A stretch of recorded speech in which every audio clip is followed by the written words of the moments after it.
first noticed that Erin was having visual problems probably around the age of 3.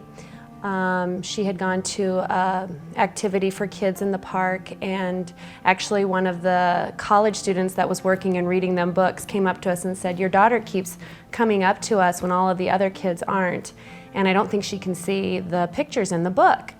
So we took her into the University of Iowa and had her checked, and that's when they came back in and said, "We do think that she has a visual problem, and it's not only at distance," because I honestly was preparing myself for glasses and thought that was, oh, this is going to be a big deal. She's going to have to wear glasses. And then they said, actually, I don't think she's seeing up close either, so we need to do further testing. We eventually found out that it was the dominant optic nerve atrophy, and we just, learned more about it, and it was very hard at first. Erin has received ongoing vision rehabilitation services since the age of probably 4. We've gone into the clinic regularly. We have discussed genetic testing. We have gone over multiple devices that she can use. I would say we probably started with the closed-circuit CCTV. We originally got one for her to try out in the classroom when she was in kindergarten. And we felt it was a very useful tool, and we purchased one to have in our home.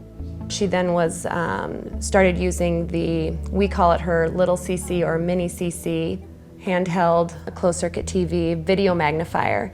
And that was, again, a day of celebration when we found that tool. It gave her mobility, simple things like going to the restaurant and looking at a menu she could do now, looking at price tags in a store. We looked for the smallest print that we could find, and it was on a prescription bottle, very tiny. I mean, you could hardly see it, and she could read it, and that day was just phenomenal. Mini cheeseburger. One thing we really focus on is always looking out for the next greatest thing with technology. Experienced lead dog.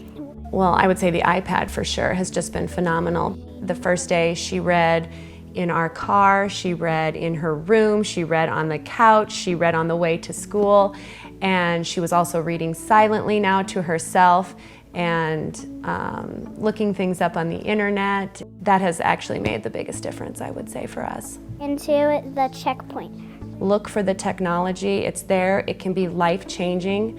And if you feel like something might be limiting your child or someone or a system, you stand up for them, be their advocate.